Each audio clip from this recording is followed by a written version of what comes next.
The text was already sent. Elena Rossi stared at her phone screen, her stomach dropping like an elevator with cut cables. The little delivered notification mocked her from beneath the photo, a photo that was supposed to go to her best friend Maya for approval, not to whoever Mr. DeLuca was in her contacts. She zoomed in on the image with shaking fingers. There she was, in her black lace bralette and the confident smirk she'd practiced 12 times in the mirror. The lighting was perfect, the angle was flawless, and it was now in the hands of a complete stranger. "No, no, no, no," she whispered, her voice rising with each repetition. But let's rewind, because 20 minutes earlier, Elena Rossi had been having the worst week of her 26 years on this planet. It started when her ex-boyfriend Jake posted a photo on social media, him and his new girlfriend at some rooftop bar, looking annoyingly happy. The same girlfriend he'd sworn was just a co-worker 3 months ago when Elena caught them having coffee together. Elena had been lying on her worn couch in her Brooklyn studio apartment, still in her waitress uniform from the cafe, eating ice cream straight from the container while her cat Milo judged her from the windowsill. "He moved on in like 5 seconds, she muttered to Milo, who yawned in response. Her best friend, Sophia, had texted, "Girl, post something hot. Show him what he's missing. You're a whole snack and he's out here eating garbage." Elena had laughed, but the idea stuck. Not to actually send it to Jake, she had some dignity left, but maybe just to prove to herself that she still had it. That breakup weight she'd been worried about? She'd actually lost 5 pounds from stress and forgetting to eat. Silver linings. So she'd changed into the black lace bralette she bought on sale and never wore, let her dark hair fall in waves over her shoulders, and angled her phone just right. The photo was tasteful, confident, a little dangerous. She looked like someone who definitely had her life together and wasn't eating cookie dough for dinner 3 nights a week. She typed a message to Maya. "Be honest. Too much? Or just enough to make me feel like I'm winning at life?" Except she didn't send it to Maya. Her phone had auto-corrected to M. DeLuca, a contact she didn't even remember adding. Probably from some work thing, or maybe when she'd grabbed the wrong phone at the cafe last month during the lunch rush. The message delivered at 9:47 p.m. on a Friday night. Elena's first instinct was to unsend it, but her phone was 2 generations old and that feature didn't exist in her digital universe. Her second instinct was to throw her phone into the Hudson River and start a new life in Canada. Instead, she did what any panicking 26-year-old would do. She sent 7 follow-up messages in rapid succession. "Oh my God. Wrong person. I am so sorry. Please delete that. This is so embarrassing. I meant to send that to my friend. Please pretend you never saw that, I'm begging you." Then she waited. 1 minute, 2 minutes, 5 minutes. Nothing. Maybe they were asleep. Maybe they'd already deleted it. Maybe they were a decent human being who understood accidents happen. Elena exhaled slowly, setting her phone face down on the coffee table. "It's fine," she told Milo, who had moved to the back of the couch and was aggressively grooming himself. "They probably don't even care. It's just a photo. People send way worse things by accident." Her phone buzzed. She grabbed it so fast she nearly dropped it. The response was short, just 3 words.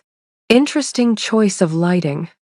Elena's blood turned to ice water. Across the city, in a sleek Manhattan penthouse, Matteo DeLuca set his phone down on the mahogany table and returned his attention to the 4 men sitting across from him. The meeting had been tense, a discussion about territory disputes, shipment routes, and the kind of business that never appeared on tax returns. These men represented interests from Boston, interests that had been pushing boundaries lately. When his phone had lit up with a notification, Matteo had planned to ignore it. But Vince, his right-hand man standing by the door, had caught his eye and given the slightest nod, the signal they used when something required immediate attention. Matteo had glanced at the screen. For the first time in 3 years, a genuine smile had threatened to break through his carefully maintained expression. The photo was unexpected. A beautiful woman, dark hair, confident eyes, in black lace that left just enough to the imagination. But it was the message that followed 7 panicked texts in a row that had truly captured his attention. The Boston crew had noticed his distraction. "Something amusing, DeLuca?" one of them asked, an edge in his voice. Matteo had locked his phone and slid it into his pocket, his face returning to its usual unreadable mask. "Just business. Nothing that concerns you." But now, with the meeting concluded and the men gone, Matteo pulled out his phone again. Vince approached, curiosity evident despite his professionally neutral expression. "Problem, boss?" "No," Matteo said slowly, studying the photo again. "The opposite, actually." He forwarded the image to Vince, just the photo, not the messages. Vince's eyebrows rose slightly, which for him was equivalent to shocked speechlessness. "Should I be concerned about a security breach?" "Find out who she is," Matteo said, his tone casual but his interest anything but. "I want a full background by morning. Where she works, where she lives, who she associates with, everything." "You think it's a setup?" Vince asked, immediately shifting into protection mode. Matteo considered this. In his world, beautiful women didn't accidentally send provocative photos. They were weapons, carefully aimed by rivals or ambitious climbers looking to get close to power. But those 7 panicked follow-up messages, the raw, unfiltered terror in them, that felt real. "I don't think so," Matteo said finally. "But I've been wrong before. Check her out."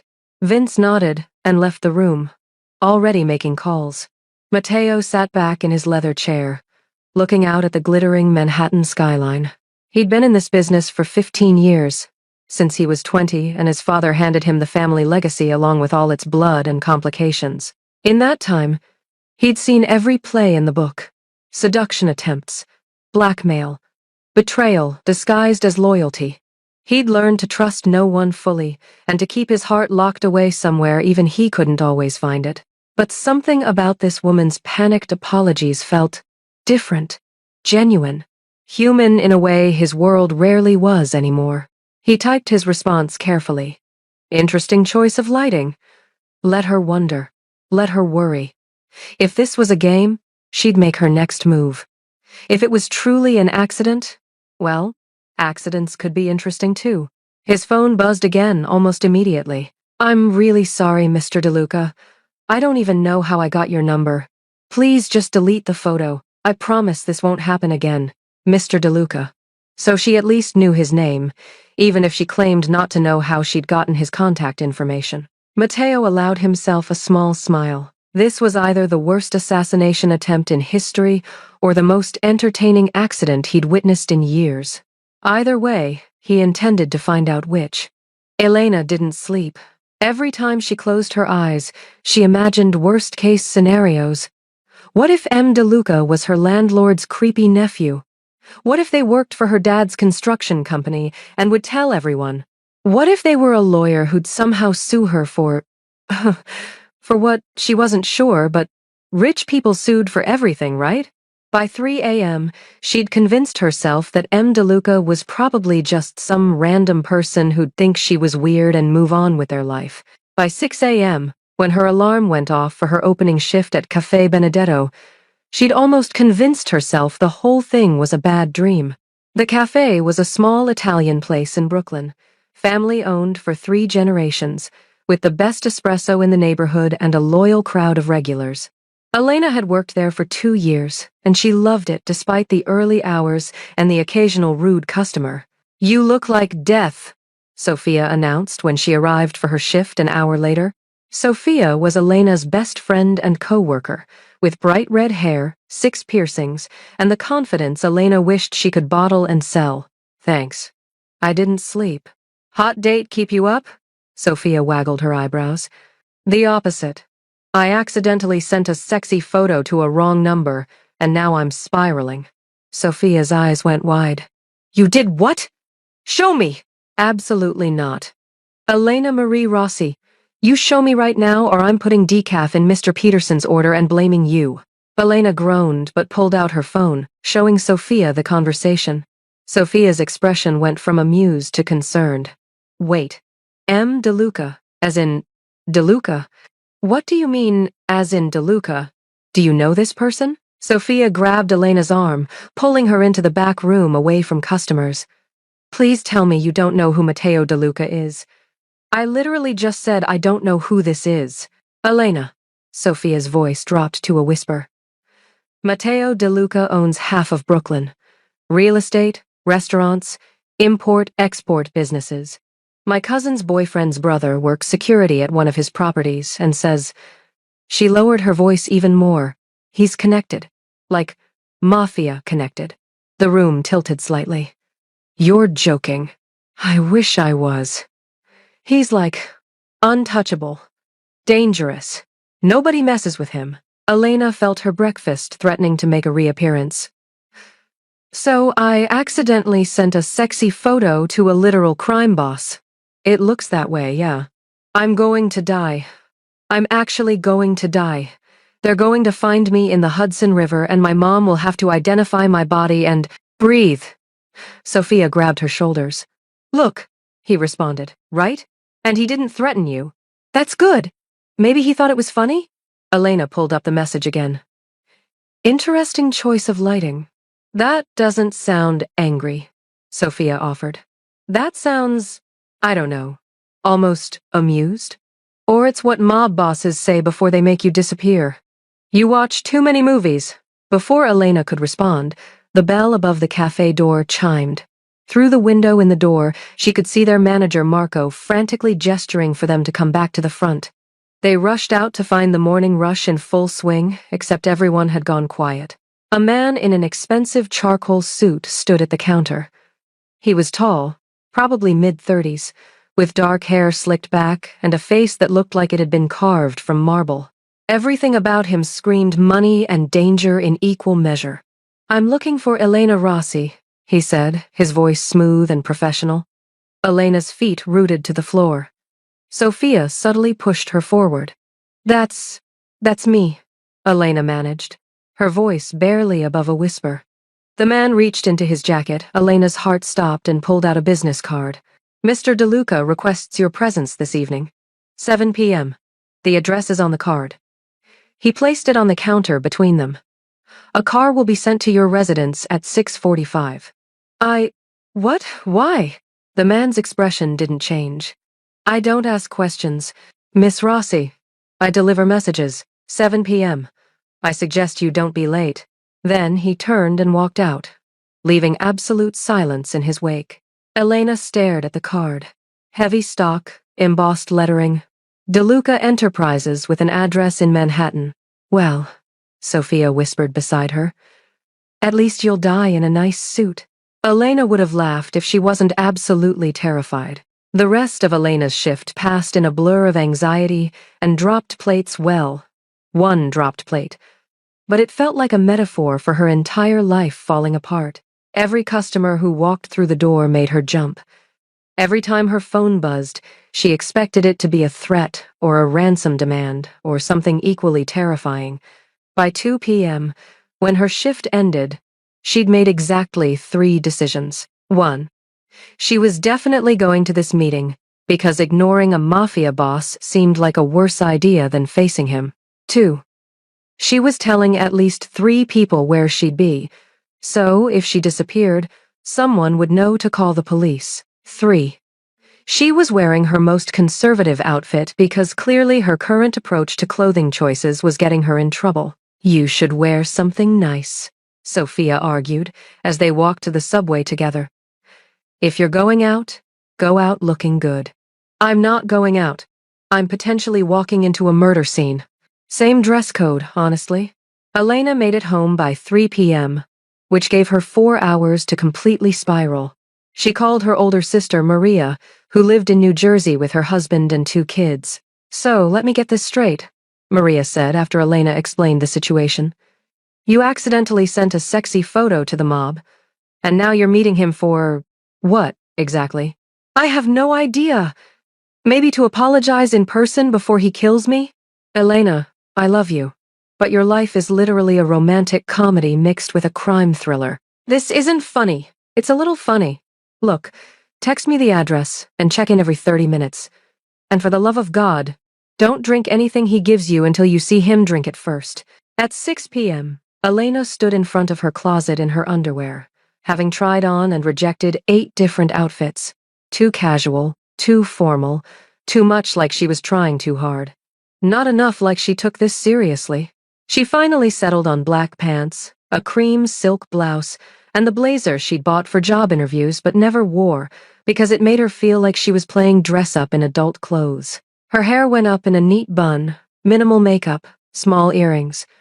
She looked like someone who definitely hadn't sent a sexy photo by accident because she was clearly a responsible, put-together adult. The lie helped, even if she didn't believe it. At 6:43, her phone buzzed. "Car is downstairs." V. Elena grabbed her purse, gave Milo one last pat, and headed down to the street. The car was exactly what she expected. A sleek black SUV with tinted windows that screamed, "Nothing illegal is happening here. Please don't look too closely." The driver opened the back door. He was the same man from the cafe, still in his suit, still expressionless. "Miss Rossi." "Hi. Are you V?" "Vince," he corrected, gesturing to the car. "Shall we?" Elena climbed in, her heart pounding so hard she was sure he could hear it. The interior was all black leather and tinted windows. As they pulled into traffic, Elena realized she had no idea if she was being taken to a meeting or being kidnapped. "So," she said, trying to keep her voice steady, "do you do this often? Pick up terrified women for your boss?" Vince's eyes met hers in the rearview mirror. "First time for this particular scenario, actually." "That's not reassuring." "Wasn't meant to be reassuring, Miss Rossi. It was meant to be honest." They drove in silence through Brooklyn, across the bridge into Manhattan, and up through streets that got progressively fancier until they pulled up to a residential tower that looked like it cost more than Elena would make in 5 lifetimes. Vince opened her door. "Penthouse. He's expecting you." Elena stepped out onto the sidewalk, looking up at the building that seemed to stretch into the clouds. "Any advice?" she asked Vince, only half joking. He considered this. "Don't lie to him. He respects honesty. And if I'm honest and he doesn't like what I say, then it was nice knowing you, Miss Rossi." He was definitely joking. Probably. Elena walked into the lobby, gave her name to the doorman who was clearly expecting her, and stepped into an elevator with mirrors on all sides. She watched her reflection multiply into infinity, an army of nervous Elenas, all wondering how they'd ended up here. The elevator opened directly into the penthouse, and there, standing by the floor-to-ceiling windows with his back to her, was Matteo De Luca. Matteo had been called many things in his 35 years. Ruthless, calculating, cold, dangerous, untouchable. No one had ever called him curious. Curiosity was a weakness in his world, a crack that enemies could exploit. Yet here he was, curious about a waitress who'd accidentally sent him a photo. When Vince had delivered his report that morning, it had been disappointingly mundane. Elena Marie Rossi, 26, born and raised in Brooklyn. No criminal record. No connections to rival families. No debt beyond student loans and some credit card bills. She worked at a cafe, lived alone with a cat, and according to social media, had recently broken up with a boyfriend who worked in marketing and didn't deserve the angry paragraph she'd almost posted before deleting it. She's nobody, Vince had concluded. Civilian. No connections. Which made the photo even more fascinating. In Matteo's experience, beautiful women who wanted his attention tried much harder designer clothes, strategic appearances at his restaurants, friends of friends introducing them at carefully orchestrated events. They didn't accidentally text him half-naked photos and then panic apologize 7 times in a row. He'd spent the day in meetings, managing shipments, settling disputes, but his mind kept wandering back to Elena Rossi and her terrible luck with phone contacts. By 5 p.m., he'd made a decision that surprised even himself. He'd meet her.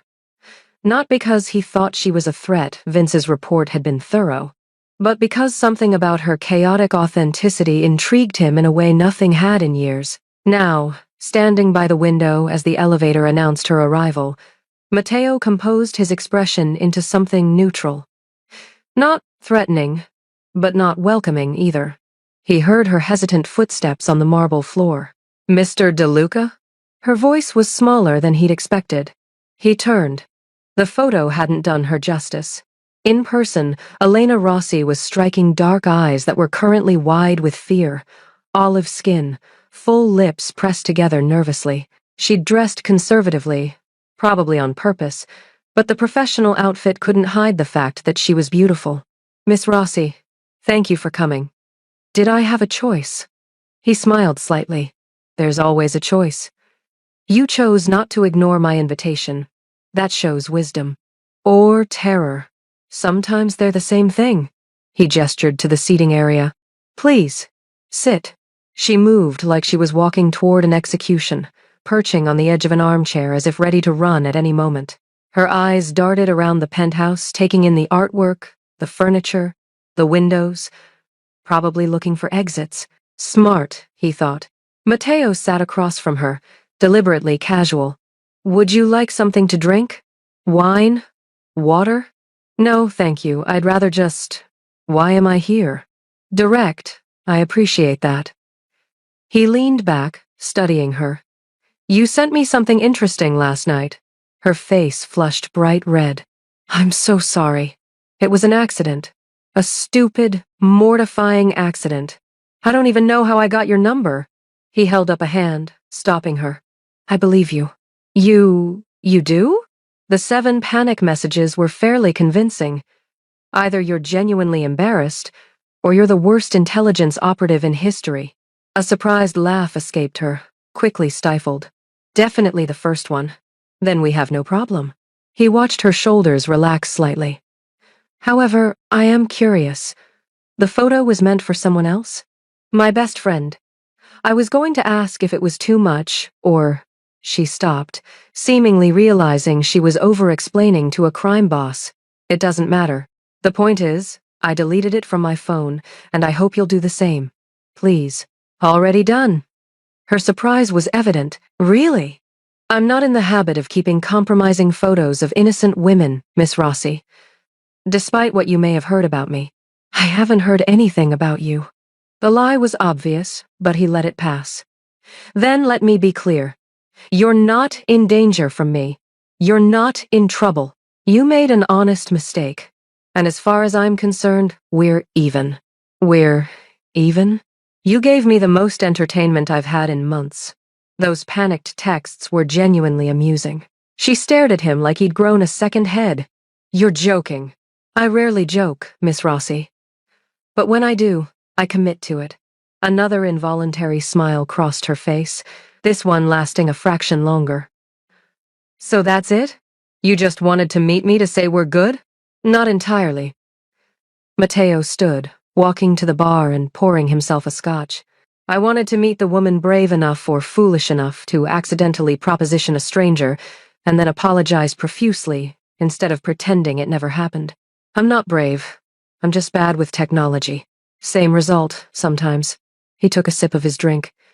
Tell me, Elena, may I call you Elena? She nodded, still looking confused. Tell me, Elena, do you know who I am? I have an idea. And yet you came anyway. Your driver said I didn't have a choice. Vince says many things. You always have a choice. She stood then, some of her fear replaced by frustration. Okay, I'm confused. You bring me here, you tell me we're even, you're being nice? What's happening right now? Matteo found himself genuinely smiling. What's happening is that you got my attention, Elena. Not many people do that. I didn't mean to get your attention. The best things never are intentional. He set down his glass. I'd like to take you to dinner. Her mouth opened, closed, opened again. I'm sorry. What? Dinner. You and me. Somewhere public if it makes you feel safer. Tomorrow night. You're asking me on a date? I'm asking you to dinner. Whether it's a date depends on whether you say yes. This is insane. You're you. And I'm a waitress who lives with a cat named after a salad ingredient. Milo, he said. Named after the Greek island where you studied for a semester in college. According to your social media, he's an orange tabby who hates everyone equally. The color drained from her face. You investigated me? Due diligence. Wouldn't you research someone before meeting them in a private penthouse? I didn't have time to research. I was too busy panicking. Matteo stepped closer, not threatening, just closer. Elena, I'm not trying to scare you. I'm trying to be honest. Yes, I looked into your background. It's what I do. And what I found was someone who works hard, loves her family, takes care of her friends, and has spectacularly bad luck with technology. And that makes you want to have dinner with me? That makes me want to know more about you. She shook her head, but he could see her resolve wavering. This is a terrible idea. Probably. You're dangerous. Definitely. I should say no. You should, he agreed. But you won't. Her eyes met his, and for a moment, he saw the same woman from the photo, confident, bold, unafraid. 8 o'clock. Pick somewhere nice, she said finally. And I'm ordering the most expensive thing on the menu. Matteo's smile was genuine this time. I wouldn't expect anything less.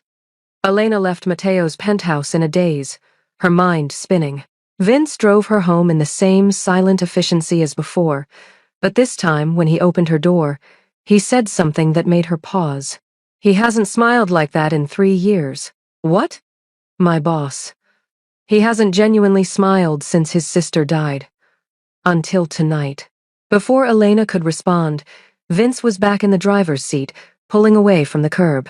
She climbed the stairs to her apartment, unlocked the door, and immediately collapsed on her couch. Milo jumped up beside her, demanding attention. I have a date, she told the cat, with a literal mafia boss. What is my life? Her phone buzzed with a text from Sophia. Oh my God, are you alive? Elena typed back. Alive. He asked me to dinner. 3 dots appeared. Disappeared. Appeared again. I'm sorry, what? Dinner. Tomorrow. I said yes. Elena, Marie Rossi, are you insane? Probably. But he was actually kind of charming. Charming? The man probably has bodies in his basement. He lives in a penthouse. No basement. Not the point. Elena couldn't explain it to Sophia because she barely understood it herself. Yes, Matteo De Luca was dangerous. Yes, he'd had her investigated. Yes. Every logical part of her brain was screaming that this was a bad idea. But there'd been something in his eyes when he smiled, something lonely and real and human beneath all that power and danger. And against all better judgment, she wanted to see it again. Her phone buzzed again, this time with a new number. For tomorrow? My personal line? Use it if you need anything. Or if you change your mind. M? Elena saved the number, her heart doing complicated things in her chest. She thought about the photo that started this whole mess, the impulsive decision, the terrible timing, the accidentally perfect mistake. What have I gotten myself into, Milo? The cat purred, completely unhelpful as always. Across the city, in his penthouse, Matteo De Luca poured himself another drink and stood by the window, looking out at the glittering chaos of New York. For the first time in 3 years since the night his younger sister was killed in crossfire meant for him, he felt something other than numbness and rage. He felt curious, interested, almost hopeful. Elena Rossi, with her accidental photos and her 7 panic messages and her terrible technology luck, had done something no one else had managed. She'd made him remember what it felt like to be human instead of just dangerous. Vince appeared in the doorway. Should I be concerned? About what? About you getting attached to a civilian. That's complicated in our world. Everything's complicated in our world, Matteo said. At least this might be interesting. Vince was quiet for a moment. She's not like the others. I know. If your enemies find out, they won't. Matteo's voice hardened. Make sure of it.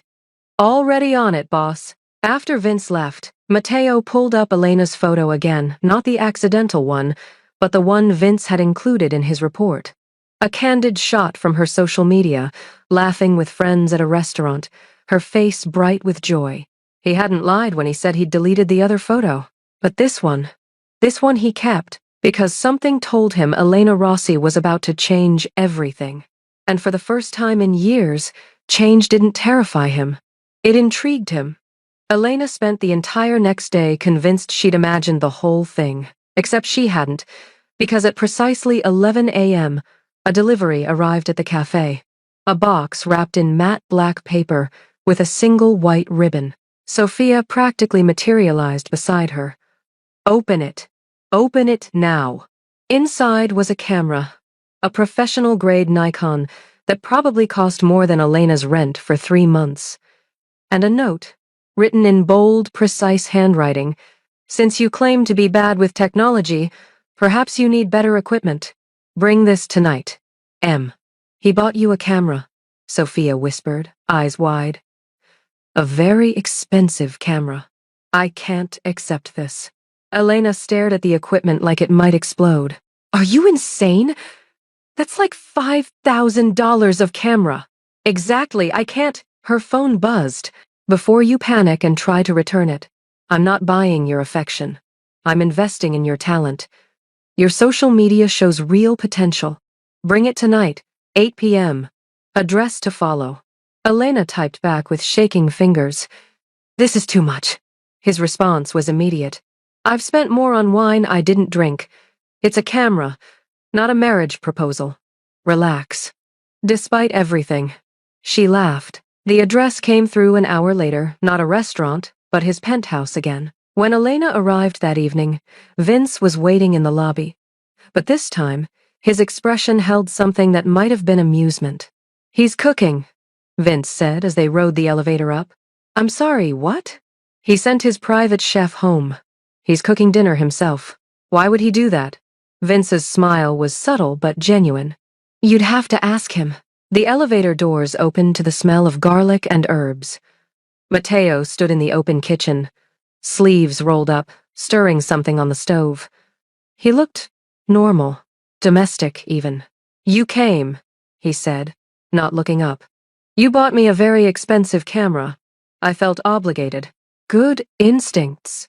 He glanced at her then, and something warm flickered in his expression. Did you bring it? She held up the camera bag. I still think this is insane. Most good things are. He gestured to the counter. Sit. Dinner's almost ready. And after, I have a proposition for you. Elena's stomach flipped. That sounds ominous. Only if you make it ominous. They ate first homemade pasta that was criminally good, paired with wine that probably cost more than her car. The conversation flowed easier than it should have. He asked about her photography, her family, her dreams. She asked about his businesses, carefully dancing around the obvious questions about what he really did. Finally, over espresso, he made his move. I want to hire you. Elena nearly choked on her coffee. Excuse me? As my personal photographer, I have events, business meetings, properties that need documentation. I need someone I can trust. He paused. Someone who isn't already in my world. You want me to work for you? Yes. Why? Because you're talented. Because you're honest. And because, he hesitated, just for a moment, I'd like an excuse to see you more often without it feeling like I'm stalking you. The honesty of it caught her off guard. I have a job.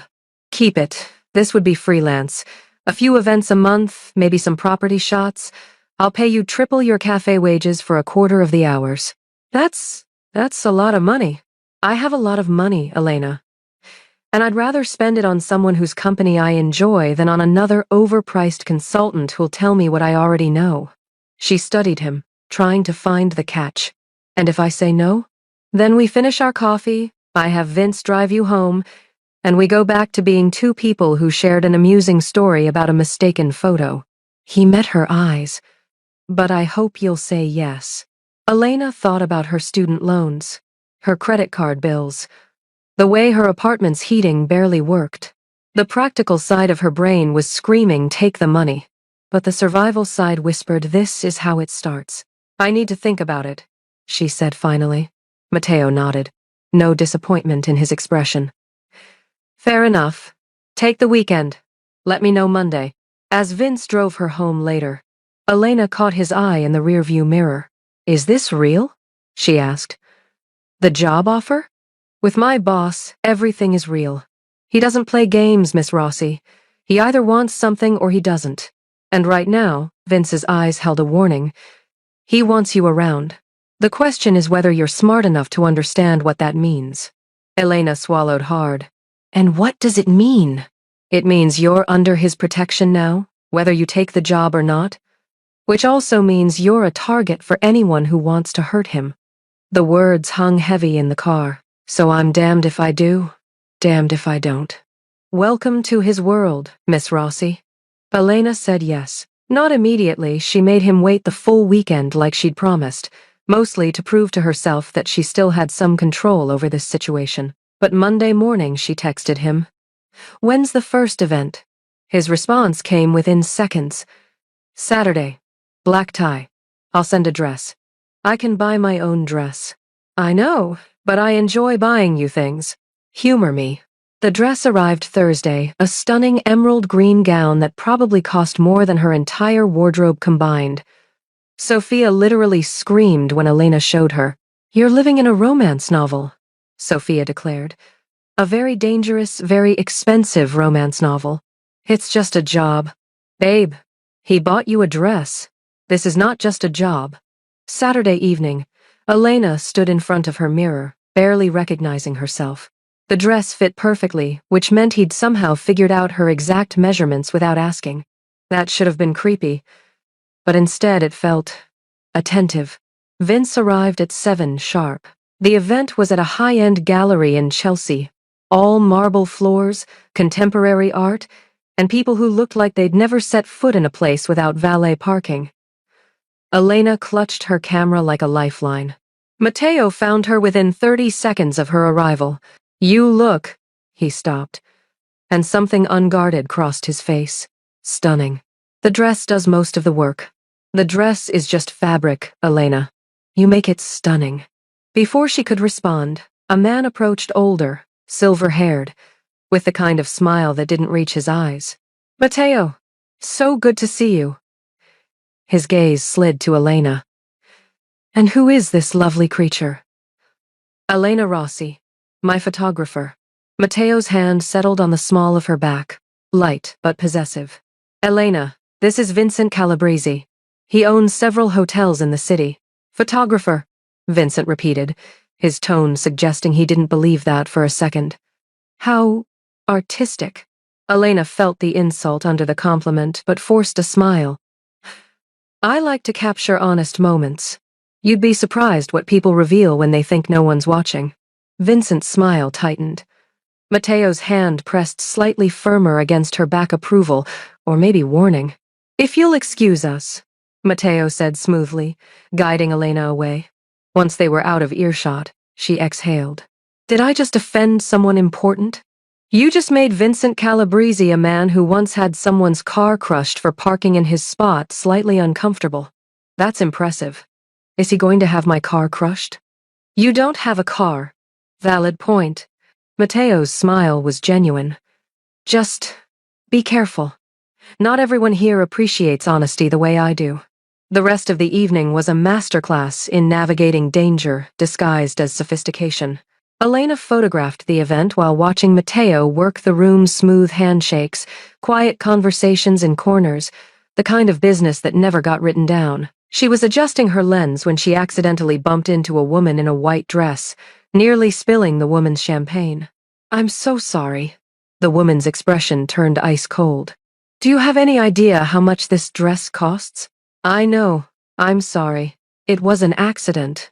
Accidents have consequences. The woman's voice dropped dangerously low. Especially for people who don't belong. Elena's mouth went dry. Then Matteo was there, appearing like he'd materialized from shadows. Isabella. His voice was silk over steel. I see you've met Elena. Isabella's expression shifted instantly, fear flickering behind the anger. Matteo, I didn't realize she was with you. Now you do. He didn't raise his voice, didn't change his pleasant expression, but something in his tone made Isabella take a step back. Elena is under my protection. I trust that won't be a problem. Of course not. My apologies. Isabella disappeared into the crowd. Elena's hands were shaking. What just happened? You just learned that my world has rules you don't know yet. He took her elbow gently, steering her toward a quieter corner. Are you okay? I almost got murdered over champagne. She wouldn't have murdered you. Threatened, maybe. But murder requires my permission in this city. He said it so casually that Elena laughed a slightly hysterical sound. That's not comforting. It should be. It means you're safe as long as you're with me. And if I'm not with you? His expression darkened. Then don't bump into women in expensive dresses. Monday morning, Elena was working her usual shift at Cafe Benedetto when the impossible happened. Matteo De Luca walked through the door. Without Vince, without security. Just him, in dark jeans and a casual button-down, looking like a regular person who definitely didn't run half the criminal enterprises in New York. The entire cafe went silent. Sophia froze mid-pour, creating a small cappuccino waterfall on the counter. Marco, their manager, looked like he might faint. And Mr. Peterson, their crankiest regular who complained about everything, suddenly decided his coffee was perfect and he should probably leave. Matteo walked straight to the counter, his eyes finding Elena's. I'd like a coffee, please. Elena's brain short-circuited. You want coffee? It is a cafe. That's typically what people come here for. Right. Yes. Coffee. What kind? Surprise me. You seem like someone who knows her way around espresso. Sophia elbowed her hard in the ribs, a clear signal to move. Elena fumbled with the espresso machine, her hands shaking slightly as she pulled a shot. She made him a cortado, simple, clean, the kind of drink that showed off the espresso without pretense. Matteo took a sip, and his eyebrows rose slightly. This is excellent. We have good coffee here. You have excellent coffee here. Why didn't you tell me you worked at the best cafe in Brooklyn? Because you already had me investigated. I assumed you knew. He smiled. Fair point. He took another sip, then glanced around the cafe. May I sit? Or is that going to cause problems? You being here is already causing problems, Elena said under her breath. But sure, sit anywhere.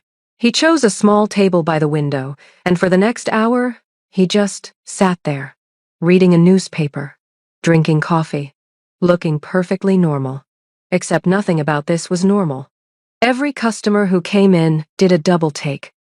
Marco kept wiping down the same counter over and over, his eyes darting nervously toward Matteo. And Sophia kept texting Elena from 5 feet away. Why is he here? Is this romantic? I'm freaking out. Finally, during a lull, Elena walked over to his table. You're scaring my manager. I'm just having coffee. You don't just have coffee. People like you don't just show up at random cafes. People like me. He set down his newspaper. What kind of person am I, Elena? She lowered her voice. The kind who makes everyone nervous just by existing. Not you, though. I'm terrified of you. No, you're not. He leaned back, studying her. You're cautious. You're smart. But you're not terrified. If you were, you wouldn't have taken the job. You wouldn't have told Vincent Calabrese that you capture honest moments. And you certainly wouldn't be standing here telling me I'm scaring your manager. He had a point. Why are you really here? She asked. Because I wanted to see where you work. Because I wanted coffee. And because... He paused, something genuine in his expression. Because I wanted to do something normal. Pretend for an hour that I'm just a guy who likes good espresso and interesting company. The honesty of it disarmed her completely. You're not just a guy, she said quietly. I know. But for 1 hour, I'd like to pretend. So Elena let him. She brought him a second coffee, then a third. She introduced him to Mrs. Chen, their regular who always ordered a latte with extra foam. She showed him the terrible painting on the back wall that the owner refused to take down. And for 1 hour, Matteo De Luca wasn't a mafia boss. He was just a man who laughed at bad art and left a $100 tip on a $15 coffee bill. 2 weeks later, Elena found herself in Matteo's home office at midnight, editing photos on her laptop while he worked through paperwork at his desk. This had become their routine. After events, she'd come back to edit while the images were fresh, and he'd work on whatever mysterious business kept him up at ungodly hours. They didn't always talk. Sometimes they just existed in comfortable silence, the kind that felt oddly intimate. Tonight, Elena was humming without realizing it some pop song that had been stuck in her head all day. She was slightly off-key, and she only noticed when Mateo's pen stopped moving. She looked up to find him watching her, an expression on his face she couldn't quite read. Sorry. Was I humming? Terribly, he said. But he was smiling. I'm a photographer, not a singer. Clearly. He set down his pen, leaning back in his chair. What song is that supposed to be? I don't actually know. It's been in my head for like 3 days and I can't remember the lyrics. So you're just humming random notes and hoping for the best. That's my entire approach to life, honestly. Mateo laughed, not a polite chuckle, but a real, genuine laugh that transformed his entire face. The sound was so unexpected that Elena just stared. What? He asked, still smiling. You laughed. Like, actually laughed. I do that sometimes. Not like that, you don't. I've seen you smile at events. This was different. From the doorway, Vince's voice cut through. Boss, we have... He stopped, taking in the scene. His eyes widened almost imperceptibly. I'll come back. Vince, but Vince was already gone. Mateo shook his head. He's never going to let me hear the end of that. End of what? I'll tell you when you're older. Elena threw a pen at him. He caught it without looking, which was annoyingly impressive. How do you do that? She asked. Years of people throwing things at me. Literally or metaphorically? Both. She returned to her editing, but the moment stuck with her. The way he'd laughed, the way Vince had looked surprised, the way all of this was starting to feel less like a job and more like something she couldn't quite name. Elena? She looked up. Mateo was watching her again, but this time his expression was serious. You know this can't be just a job forever, right? Her heart stuttered. What do you mean? I mean, he stood, walking around the desk toward her. I mean that I hired you because I wanted you close. But I keep you close because I enjoy your company. And somewhere between the accidental photo and the terrible humming, that stopped being professional curiosity and became something else. Elena's mouth went dry.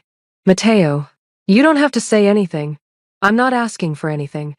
I just wanted you to know where I stand. And where do you stand? He stopped in front of her chair, close enough that she had to tilt her head back to meet his eyes. Dangerously close to breaking my own rules about getting attached to civilians. The word attached hung between them, heavy with implication. I should probably be smart and walk away, Elena whispered. You should. But I'm not going to. His smile was slow and devastating. I know. Okay, stop. Back up. He said what? Elena was having coffee with Sophia at their favorite diner, trying to process the previous night's conversation. She'd told Sophia the edited version that Mateo had admitted he liked having her around, but Sophia was reading between every single line. He'd basically admitted he has feelings for me, Elena said, pushing her pancakes around her plate. The mafia boss has feelings for you. Girl, this is literally a Wattpad story come to life. It's not a Wattpad story. It's my actual life, and I have no idea what I'm doing. Sophia leaned forward, her expression shifting from teasing to serious. Okay, real talk. How do you feel about him? Terrified. Besides, terrified? Elena thought about Mateo's laugh, the way he looked at her when he thought she wasn't paying attention. How he'd shown up at the cafe just to feel normal for an hour. I think I like him, she admitted quietly. Which is insane because he's dangerous and powerful and could literally have someone disappeared with a phone call. But he's also kind and lonely, and he makes me laugh. And when I'm with him, I feel like I'm the only person in the room that matters. Sophia sat back, a knowing smile on her face. You sent him your body by accident. Now he wants your heart. That's really dramatic. Is it, though? Think about it. He could have any woman he wants. Probably has had dozens throw themselves at him. But you accidentally text him half naked, panic apologize 7 times, and somehow that's what gets his attention. You know why? Why? Because you're real. You didn't try to impress him. You didn't play games. You just were yourself. And that's what he fell for. Elena felt her chest tighten. I don't know if fell for is the right phrase. Fine. What would you call it? Interested? Curious? Babe, the man bought you a $5,000 camera, hired you so he'd have an excuse to see you, and showed up at your workplace just to feel normal around you. That's not curiosity. That's courtship. Courtship? Old school courtship. The kind where he's trying to show you he's serious without scaring you away. Elena dropped her head into her hands. What am I supposed to do with that? You decide if you're brave enough to fall for a man who lives in the shadows. Because that's what this is, Elena. He's giving you a choice. Walk away while you still can, or step into his world knowing it's dangerous. And if I choose wrong? Sophia reached across the table, squeezing her hand. Then at least you chose. That's more than most people ever get. The charity gala was held at a museum, all marble columns, champagne fountains, and people who measured their wealth in properties rather than paychecks. Elena had photographed dozens of Matteo's events by now, but this one felt different. The security was tighter. Vince's expression was harder, and Matteo himself seemed more on edge than usual. Stay close tonight, he'd told her in the car. And if anything feels wrong, find Vince immediately. You're scaring me. Good. Fear keeps you alert. Now, 2 hours into the event, Elena understood why. The guest list read like a who's who of New York's most powerful families, both legitimate and otherwise. Every handshake carried weight. Every conversation had subtext. She was photographing a group near the sculpture garden when she noticed something odd. 3 men, standing too close to one of the exits, not talking to anyone, just watching. Watching Matteo. Elena's instincts, the same ones that had kept her safe in sketchy neighborhoods and bad relationships, screamed warning. She caught Vince's eye across the room and tilted her head slightly toward the men. Vince's expression didn't change, but he moved. The next few minutes happened fast. One of the men started walking toward Matteo, hand moving inside his jacket. Elena didn't think. She just moved. She stepped directly into the man's path, camera raised like she was taking a photo, and accidentally bumped into him hard enough to knock him off balance. "Oh my God, I'm so sorry," she said loudly, drawing attention from everyone nearby. The man's hand came out of his jacket empty now, but she'd seen the handle of a gun. By then, Vince and 2 other security members had surrounded them. The man was escorted out for being intoxicated, along with his 2 friends. No scene, no drama. Just a quiet removal that most guests didn't even notice. But Matteo noticed. He found Elena in a quiet hallway 10 minutes later, his face unreadable. "That was incredibly stupid," he said, his voice tight. "You're welcome? You could have been hurt. So could you. There was a gun." "I know there was a gun, Elena. I saw it." His composure cracked, genuine fear breaking through. "You walked straight toward an armed man to protect me. Do you have any idea how reckless that was? About as reckless as asking a civilian to photograph your events when you knew there'd be danger?" They stared at each other, both breathing hard. Then Matteo closed the distance between them, his hands coming up to cup her face. "Don't do that again," he said softly. "Don't risk yourself for me. Then don't give me reasons to." They ended up back at his penthouse after the gala, neither quite ready to part ways after the adrenaline of the evening. Elena was reviewing the photos on her camera when Matteo poured them both drinks whiskey, this time, not wine.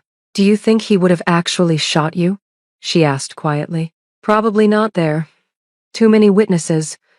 But he would have tried something eventually. Who sent him? Does it matter?" "It matters if he's going to try again."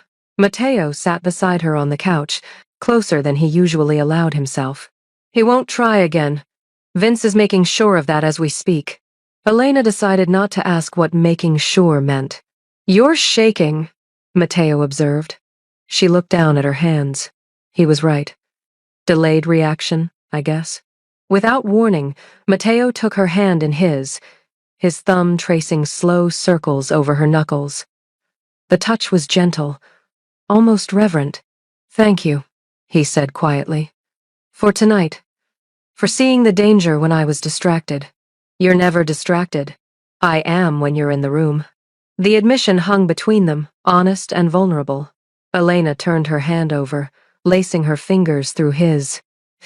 This is a really bad idea, isn't it? Terrible idea.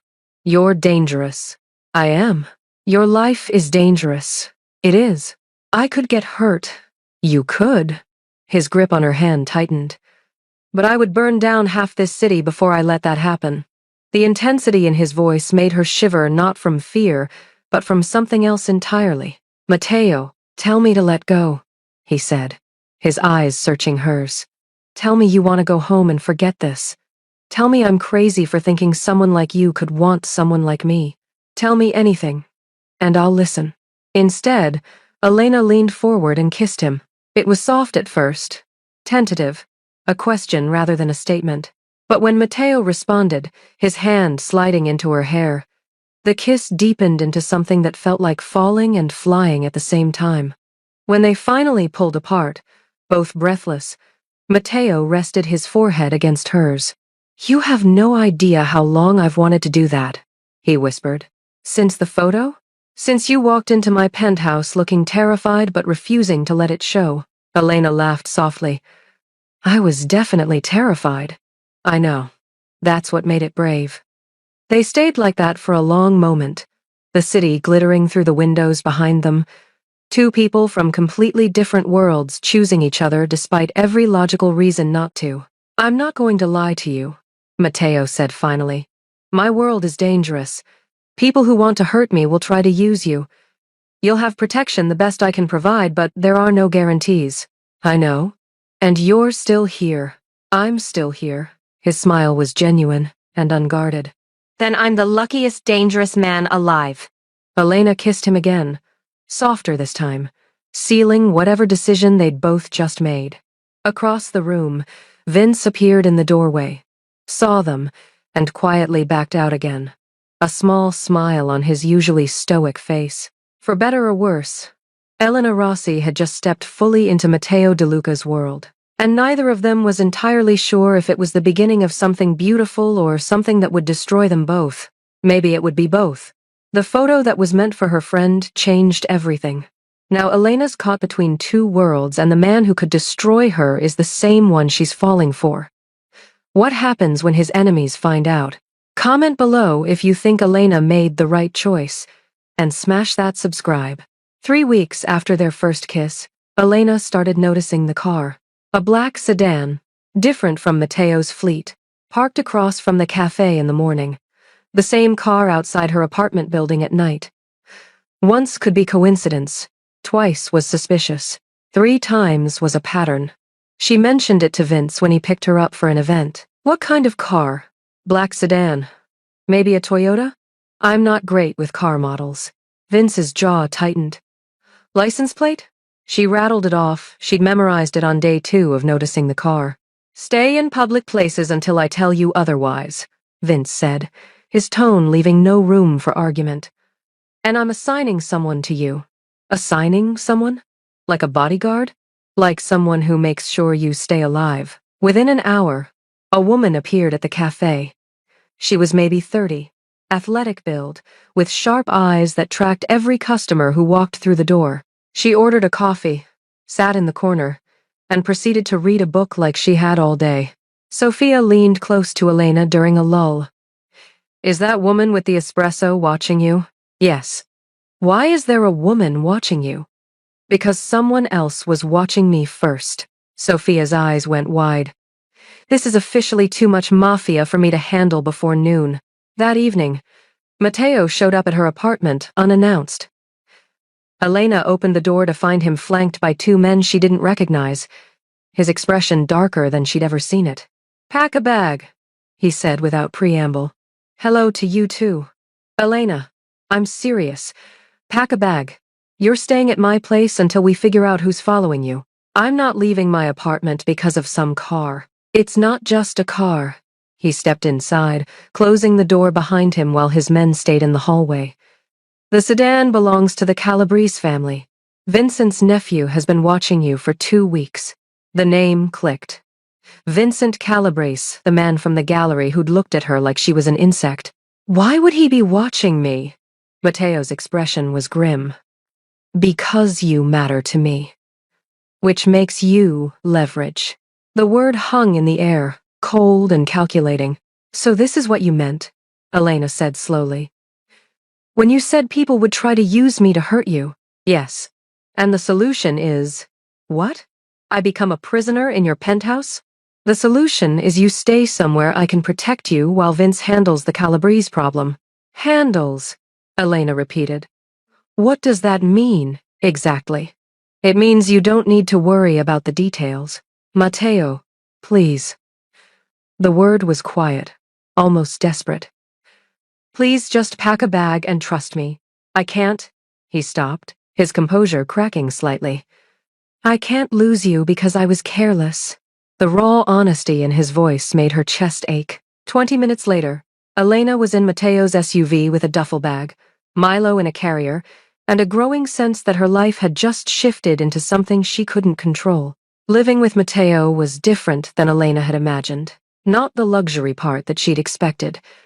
The penthouse had a guest room that was bigger than her entire apartment, with a bed so comfortable she briefly considered never leaving it. No, the different part was how domestic it was. Mateo worked from home most days, his office door open so he could see when she moved through the apartment. They had breakfast together, usually just coffee and whatever pastries his assistant had delivered. He asked about her photography projects, she asked about his businesses, and he answered the parts that wouldn't incriminate her if questioned. It felt like playing house, except the house came with armed guards and bulletproof windows. 5 days in, Elena found Mateo on the balcony at 2 a.m., staring out at the city with a glass of whiskey. Can't sleep? She asked, wrapping her cardigan tighter against the cool air. Never could. Not since he stopped. Since your sister? He glanced at her, surprised. Vince told you? He mentioned it once. That you hadn't smiled in 3 years until you met me. She moved to stand beside him. Do you want to talk about it? For a long moment, she thought he wouldn't answer. Then? Her name was Gabriella. She was 22, bright, reckless, wanted nothing to do with the family business. His voice was carefully controlled. She was leaving a restaurant when a rival family decided to send me a message. Wrong place, wrong time. Mateo, I'm so sorry. I turned my back for 5 minutes. That's all it took. He took a sip of whiskey. After that, I promised myself I wouldn't let anyone get close enough to be used against me. No attachments. No vulnerabilities. What changed? He turned to face her fully. You and your accidental photo and your 7 panic messages. You made me curious, then you made me laugh. Then you made me care. He reached out, tucking a strand of hair behind her ear. And now you're the biggest vulnerability I have. Elena's breath caught. Is that why you brought me here? To control your vulnerability?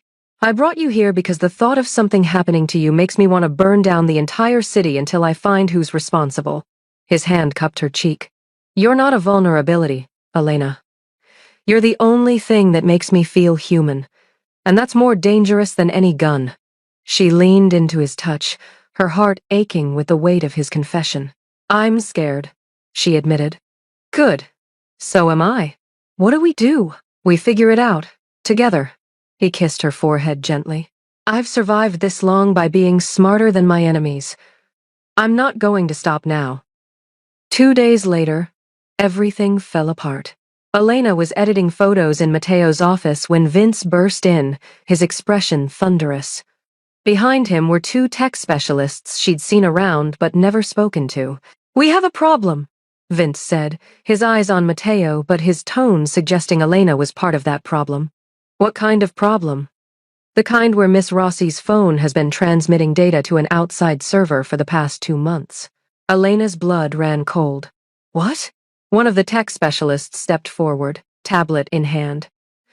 Someone installed spyware on your phone. It's been recording conversations, tracking your location, and copying your messages. That's impossible.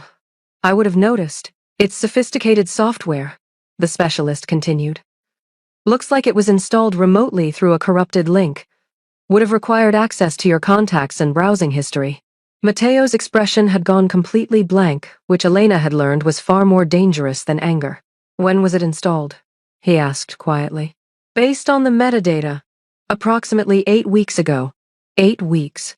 Right around the time she'd taken that photo. Right around the time she'd accidentally sent it to Mateo. Who has access to the server receiving the data? Mateo's voice was ice. The specialist hesitated, glancing at Vince. Tell me. It's registered to a law firm. Hartley and Associates. The primary user is... He pulled up a file. Jake Morrison. He's... Her ex-boyfriend?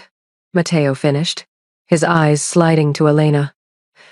The one you were trying to make jealous with the photo. Elena felt like the floor had dropped out from under her. No, Jake's just a marketing guy. He wouldn't... Jake Morrison is a junior associate at a law firm that represents the Calabrese family, Vince said, his tone flat. He's been feeding them information for months. The room spun. You're saying Jake planted malware on my phone? That the photo was... She couldn't finish the sentence. The photo was bait, Mateo said softly, dangerously. You were supposed to send it to me, so they could track our connection, use you to get information. No. Elena stood, her hands shaking. No, I didn't know. I swear I didn't know. But you did send it. Accidentally or not, you opened the door. Mateo, please, get out. The words were quiet but absolute. What? Get your things and get out of my apartment. Vince will drive you home. You can't seriously think I was in on this. I don't know what to think. His control finally snapped, voice rising. I don't know if you're innocent or if you're the best actress I've ever met. What I do know is that since you walked into my life, I've had a security breach. My rivals have been watching my every move, and people I care about are in danger. Tears burned Elena's eyes. I would never hurt you. You already have. His expression was carved from stone. You made me believe someone could be genuine in this world. That was my mistake, not yours. Mateo. Vince. Get her out of here. Vince moved forward, his expression apologetic but firm. Miss Rossi, please. Elena grabbed her bag with shaking hands, tears streaming down her face. Milo meowed from his carrier, sensing her distress. At the elevator, she turned back one last time. Mateo stood with his back to her, hands braced on his desk, the line of his shoulders rigid with anger and, if she wasn't mistaken, pain. I didn't know, she whispered. I swear I didn't know. He didn't respond. The elevator doors closed, and Elena's world shattered. The next 3 days were the worst of Elena's life. She called in sick to work, ignored Sophia's increasingly frantic texts, sat on her couch in the same pajamas for 72 hours, while Milo judged her from various perches around the apartment. Her phone, her traitorous, corrupted phone, sat on her coffee table like evidence at a crime scene. The tech specialist had wiped it clean before she left, but Elena couldn't bring herself to touch it. Jake had used her, planted malware on her phone, waited for an opportunity, and when she'd drunkenly decided to take that stupid photo, he'd probably celebrated his luck. And Mateo thought she was in on it. The worst part was understanding why. In his world, trust was currency, and she'd accidentally spent his without knowing the cost. On day 4, Sophia physically broke into her apartment. You look terrible, Sophia announced, setting down bags from the deli. Thanks. That's helpful. When was the last time you showered? I don't know. What day is it? Thursday. Babe, you need to tell me what happened. You've been radio silent for days. Mateo's people aren't coming into the cafe anymore, and there's a rumor going around that the Calabrese family is about to go to war with the DeLucas. Elena's head snapped up. What? You haven't seen the news? Sophia pulled out her phone, showing Elena a headline. Brooklyn real estate moguls in escalating feud. The article was carefully worded, nothing explicit, but the subtext was clear. The Calabrese and DeLuca families were heading toward open conflict. This is because of me, Elena whispered. What happened? So Elena told her everything. The spyware, Jake's betrayal, Mateo's accusation, the way he'd looked at her like she was just another person trying to use him. Sophia listened, her expression growing darker with each detail. That absolute she bit off the curse. Jake did this? Jake, the mediocre boyfriend who couldn't figure out how to load a dishwasher? Apparently, Jake is a lot more competent than either of us realized. And Mateo thinks you were part of it. Can you blame him? From his perspective, I'm either the world's unluckiest woman or a really good spy. Sophia was quiet for a moment. Then, you need to fix this. How? He won't talk to me. I tried calling, his number's blocked. I went to his building, security turned me away. Then you go bigger. You find proof that you're innocent. You figure out exactly what Jake did and why, and you bring Mateo evidence he can't ignore. Sophia, I'm not a detective. No, but you're a photographer. You see things other people don't, and you're in love with him, which means you're not going to just give up because it's hard. Elena opened her mouth to deny the love part, but the words stuck in her throat. Because Sophia was right. Somewhere between the accidental photo and the midnight editing sessions, between the cafe visit and the first kiss, Elena had fallen completely, irrevocably in love with Mateo DeLuca, and she'd be damned if she let Jake Morrison destroy that. Elena's plan was simple. Confront Jake, record the conversation, and get him to admit what he'd done. It was not a good plan. Sophia had pointed out approximately 17 ways it could go wrong, but it was the only plan Elena had. She'd tracked Jake down to his usual bar, a pretentious place in Manhattan where lawyers went to feel important. She'd dressed carefully, worn a wire okay. It was just her phone set to record in her pocket, but still, and prepared a speech about closure. What she hadn't prepared for was the black van that pulled up beside her 3 blocks from the bar, or the men who grabbed her before she could scream, or the cloth pressed over her face that smelled chemical and wrong and made the world go fuzzy at the edges. Her last conscious thought was, Mateo was right. I should have stayed away. When Elena woke up, her head was pounding and her wrists were zip-tied to a metal chair. The room was dark, concrete walls, a single bulb hanging from the ceiling. Very generic kidnapping location, which would have been funny if she wasn't actively terrified. She's awake. A man stepped into the light. Older, well-dressed, with cold eyes that held no mercy. Vincent Calabrese. Miss Rossi. So glad you could join us. Elena's mouth was dry, her voice hoarse. If you're trying to scare me, it's working. Good. Fear means you're smart. He pulled up a chair, sitting backward on it like they were having a casual conversation. Do you know why you're here? Because I'm leverage against Mateo. Partially, but mostly because you're a problem. See, we installed that spyware expecting useful information business deals, shipment routes, financial records. Instead, all we got was you and DeLuca having dinner, you and DeLuca kissing, you and DeLuca playing house like a couple of teenagers. Sorry to disappoint. His hand cracked across her face before she saw it coming. Pain exploded through her cheek. You're a complication, Vincent continued calmly. You've made Mateo DeLuca the most ruthless man in New York, soft, distracted. He broke protocol to keep you safe. That's information we can use. Elena tasted blood. He doesn't want me anymore. He kicked me out 3 days ago. We'll see. I've already sent him photos of you here. If he doesn't respond, then you're useless to us. And this gets much less pleasant. If he does respond, Vincent smiled, then we have our leverage. He stood, walking toward the door. Wait, what happens if he doesn't come? Vincent paused. Then you become a message.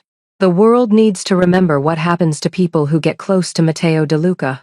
The door slammed shut, leaving Elena alone in the dark with her fear and the faint hope that maybe, just maybe, Mateo still cared enough to come. Mateo DeLuca had been called a lot of things in his life, but emotional had never been one of them. Until he opened the message with photos of Elena, bound to a chair, blood on her face, terror in her eyes. The phone in his hand cracked under the pressure of his grip. Boss, Vince started. Find her. Mateo's voice was deadly calm. Find her now, or I burn every Calabrese property to the ground, starting with Vincent's house while his family is inside. We're tracking the photo metadata. Give us 20 minutes. You have 10.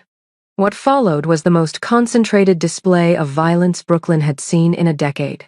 Mateo didn't wait for strategy, didn't wait for backup. The moment Vince had a location, an abandoned warehouse in Red Hook, Mateo was moving. He brought 20 men. He didn't need them, but he wanted witnesses. The warehouse guards went down fast, shots fired with precision, no hesitation. Mateo walked through the building like death itself, his expression carved from ice and fury. When he found Vincent Calabrese in the back office, surrounded by his own guards, the older man actually smiled. Mateo, I knew you'd come. All that talk about staying cold, and here you are, running to save your— Mateo shot him in the knee. Vincent screamed, collapsing. Where is she? You're making a mistake. The second shot took Vincent's other knee. I'll ask one more time. Where is Elena? Basement, Vincent gasped. East side. But DeLuca, you need to understand. I understand perfectly. You took something that belongs to me. Mateo left Vincent bleeding on the floor and headed for the basement, Vince and his team clearing the way. The door was locked. Mateo shot out the lock and kicked it open. Elena was there, still tied to the chair, her eyes wide with shock. Mateo. He was across the room in 3 strides, dropping to his knees in front of her, his hands shaking as he cut through the zip ties. Are you hurt? What did they do to you? I'm okay. I'm okay. Her voice broke. I didn't think you'd come. Mateo cupped her face gently, his thumbs brushing away tears. Of course I came. Elena, He stopped, something raw and honest, breaking through his usual control. You didn't send me a photo by mistake. You sent me a warning. What? The moment you entered my life, everything changed. That photo wasn't an accident, it was fate telling me to pay attention, to notice you before it was too late. His voice dropped to a whisper. I'm sorry I didn't trust you.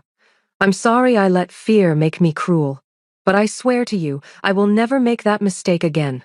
Elena let out a sob, pressing her forehead to his. I didn't know about the spyware. I swear I didn't know. I know, Dolcezza. Vince confirmed it. Jake Morrison is already being dealt with. Dealt with?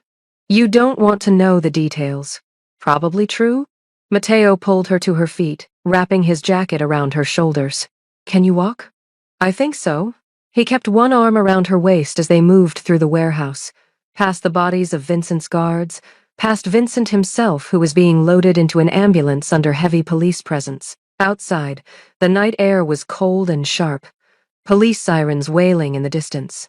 Elena looked up at Mateo, this man who'd just torn through an army to save her, and saw not a monster but someone who'd chosen her over everything else. What happens now? She asked. Now?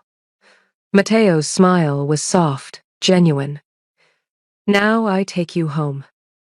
And I spend the rest of my life making sure nothing like this ever happens again. Your home or my home?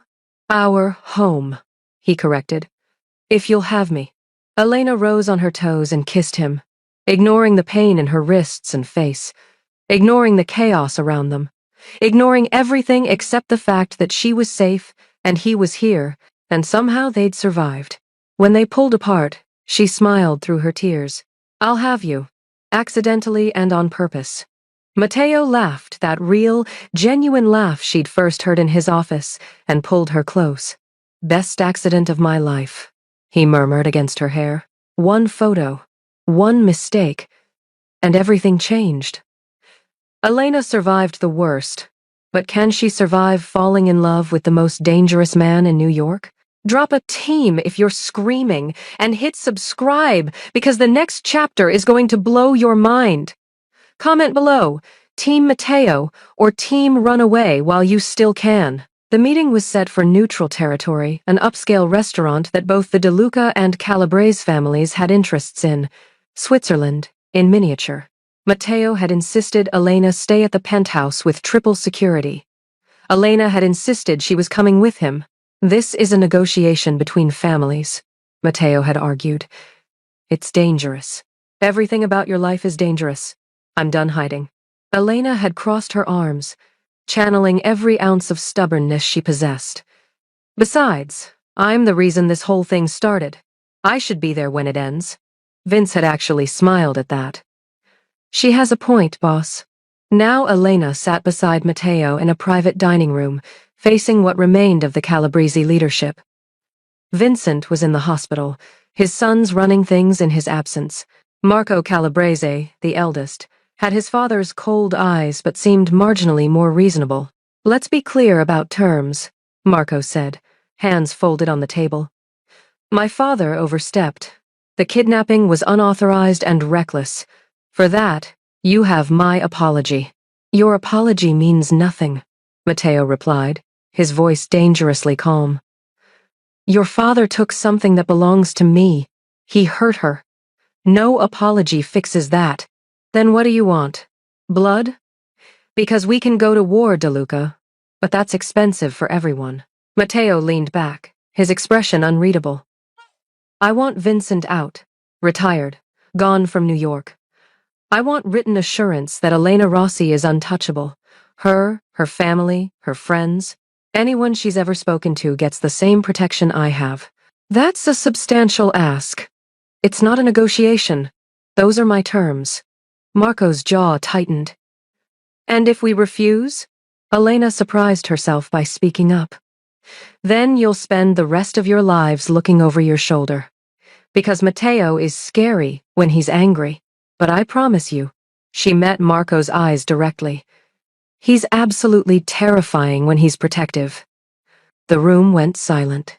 Then Marco actually laughed. I see why he likes you. He turned back to Matteo. Your terms are acceptable. Vincent retires to Florida.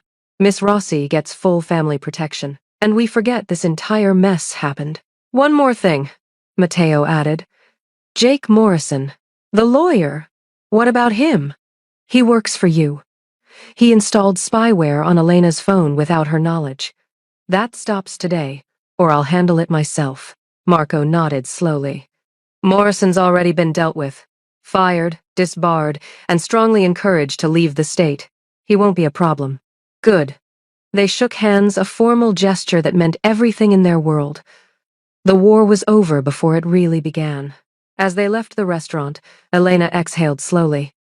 Did that actually work? You were magnificent, Matteo said, his hand finding hers. Telling Marco I'm terrifying when I'm protective. Where did that come from? It's true. I watched you shoot a man in both knees for me. That's pretty terrifying. And yet you're still here. And yet I'm still here, she agreed. Except the deal wasn't as clean as they'd hoped. They were 2 blocks from the restaurant when the first shot shattered the SUV's rear window. Get down! Vince screamed from the driver's seat, swerving hard. Matteo threw himself over Elena, shielding her body with his own, as bullets punched through the reinforced glass. The SUV swerved again, tires squealing. It's Marco's younger brother, Vince shouted. Antonio, he's not honoring the deal. More gunfire. The SUV's tire exploded, sending them spinning. They crashed into a parked car with a sickening crunch of metal. Elena's ears rang. Blood trickled from a cut on her forehead. Matteo was already moving, gun in hand, checking her over frantically. Are you hurt? I'm fine. Are you? Stay down. He kicked open the door, returning fire. Vince was out too, coordinating with the security team in the follow car. Elena's hands shook as she reached for the dropped camera bag. The expensive camera Matteo had bought her was somehow still intact. Through the viewfinder, she could see Antonio Calabrese advancing with 3 armed men. And she could see the 4th man, flanking from the left, aiming directly at Matteo's blind spot. Matteo! She screamed. Left side! He turned, but not fast enough. Elena didn't think. She grabbed the heavy camera and threw it as hard as she could. The camera hit the gunman square in the face. He stumbled, shot going wild. Matteo took him down with 2 shots. The remaining attackers scattered when police sirens wailed in the distance. Antonio disappeared into an alley, but Vince was already on his phone, coordinating pursuit. Matteo turned to Elena, his eyes wide with something between shock and admiration. Did you just throw a $5,000 camera at an armed man? You bought me that camera. I figured you could buy another one. He laughed, actually laughed, and pulled her into his arms, despite the chaos, despite the blood, despite the approaching sirens. You saved my life. We're even now. Not even close, Dolceza. Not even close. 3 hours later, after police statements and Vince's extensive cleanup, Elena and Matteo finally made it back to the penthouse. They were both exhausted, covered in cuts and bruises, running on pure adrenaline. Matteo's security team had swept the entire building. Milo was fed and content. The world outside was handled. Inside, they were just two people trying to process what they'd survived. I'm making food, Matteo announced, heading for the kitchen. You're making food? After we were literally shot at. Especially after we were shot at. I need normalcy. He pulled out a pot, some pasta, ingredients Elena couldn't identify. Besides, I promised you I'd cook again. Elena hopped up on the counter, watching him move through the kitchen with surprising competence until he wasn't. Is the water supposed to boil over like that? No. No, it's not. Matteo grabbed the pot, cursed in Italian, and somehow managed to spill half the pasta water on the stove. Need help? I've got this under control. You're literally on fire right now. He looked down. The dish towel had caught flame. That's fine. Totally intentional. Elena grabbed the fire extinguisher, spraying the small fire while trying not to laugh. You run a criminal empire but can't make pasta? I have people for pasta. Apparently not tonight.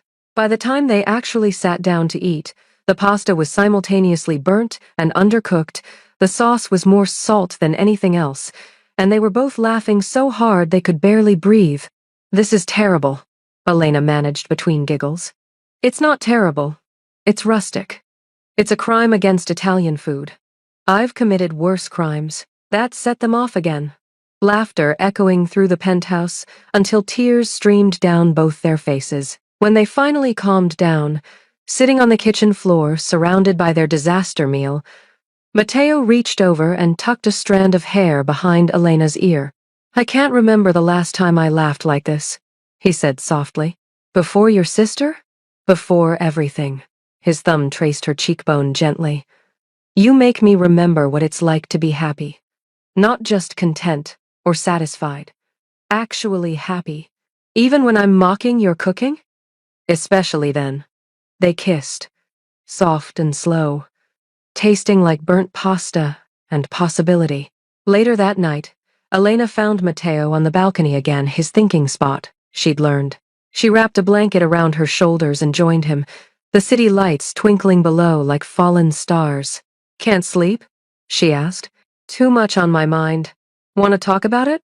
He was quiet for a long moment. Then, after Gabriella died, I told myself I was done. Done feeling. Done caring. Done being vulnerable. He turned to face her. I built walls so high, I forgot what the world looked like from the other side. And then I accidentally texted you a sexy photo. And then you accidentally broke down every single wall in one night. His smile was bittersweet. I never expected to feel anything again, Elena.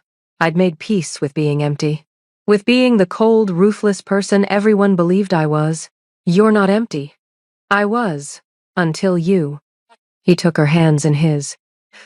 I'm sorry for pushing you away when I found out about the spyware. I was scared, terrified. Actually that you were too good to be true. That I'd finally let someone in and they'd destroy me. I would never. I know that now. But fear makes us stupid, and I was very, very stupid. He raised her hands to his lips, kissing her knuckles gently. I'm sorry I hurt you. I'm sorry I didn't trust you, and I'm sorry I ever made you doubt how much you mean to me. Tears pricked Elena's eyes. You came for me. When I was taken, you came for me. That's all I needed to know.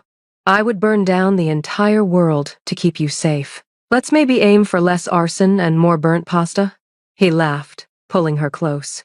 Deal. The next morning, Matteo made coffee while Elena fed Milo. It was domestic and sweet, and everything she'd never expected from falling for a mafia boss.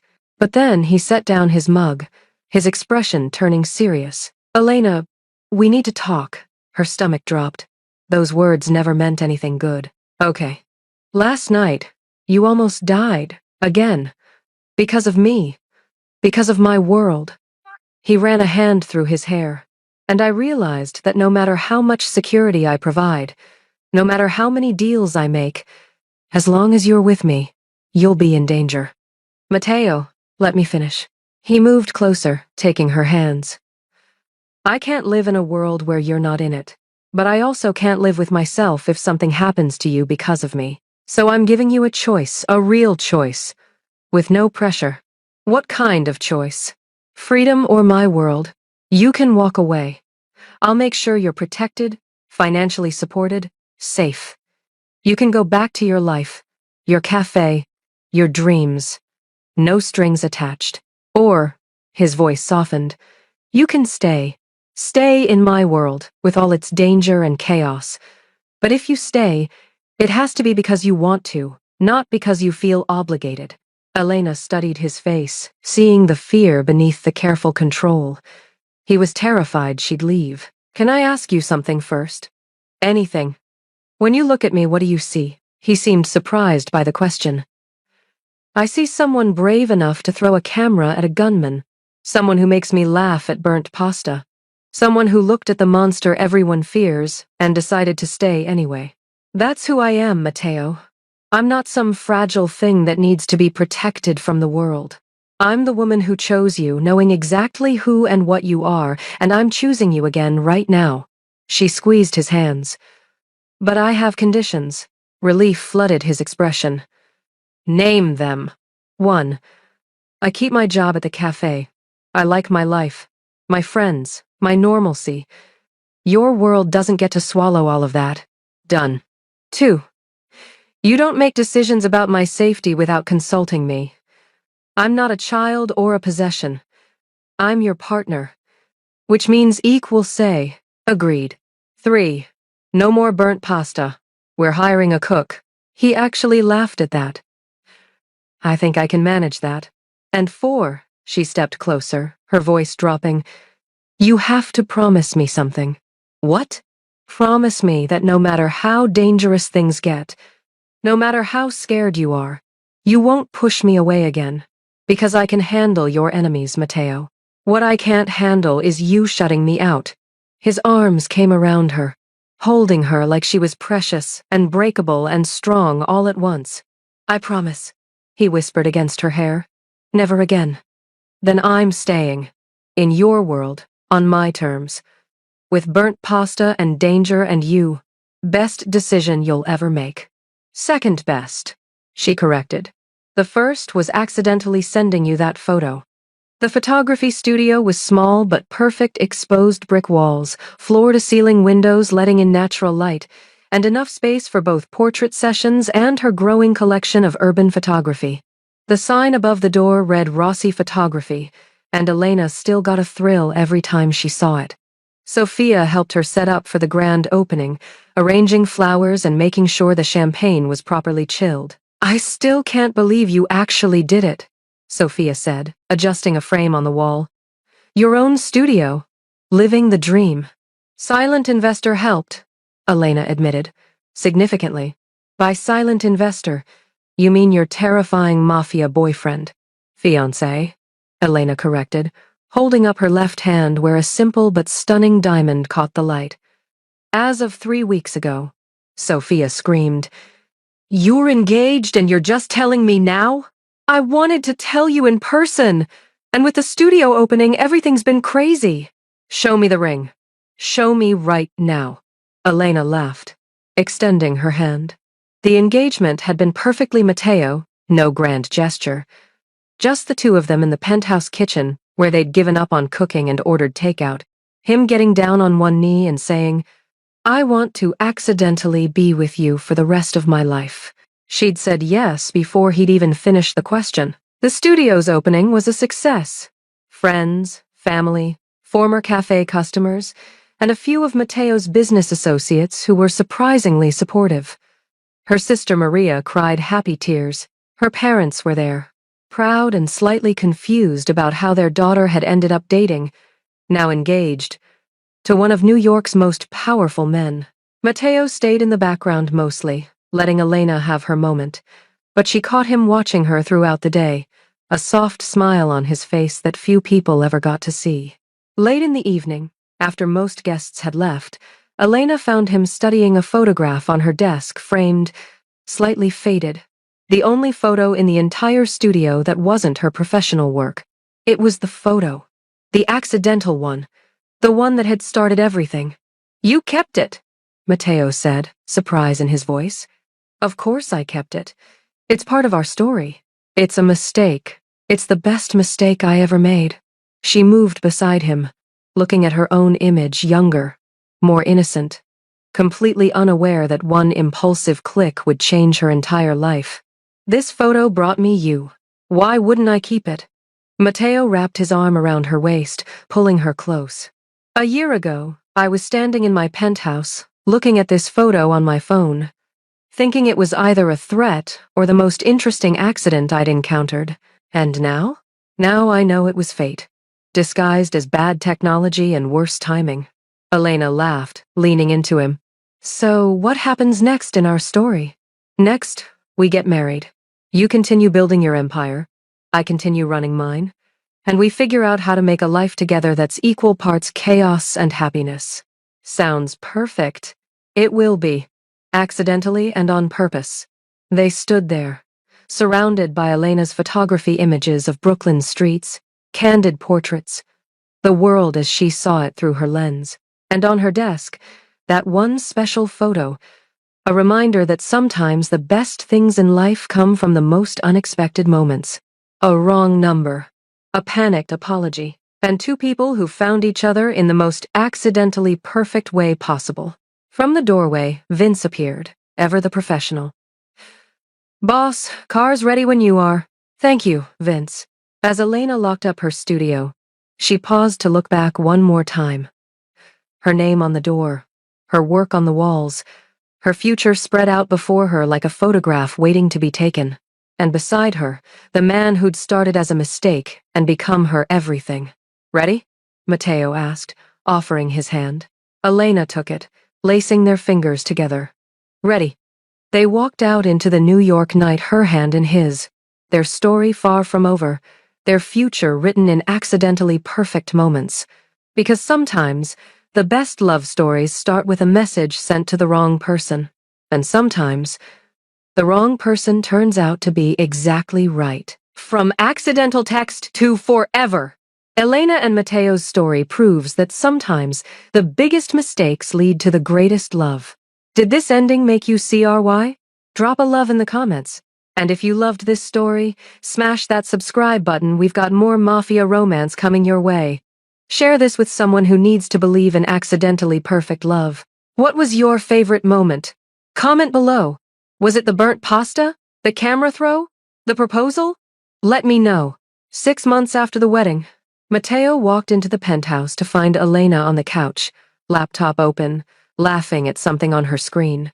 "What's so funny?" She turned the laptop to show him. It was her old phone's message history. She'd backed it up before the tech team wiped it.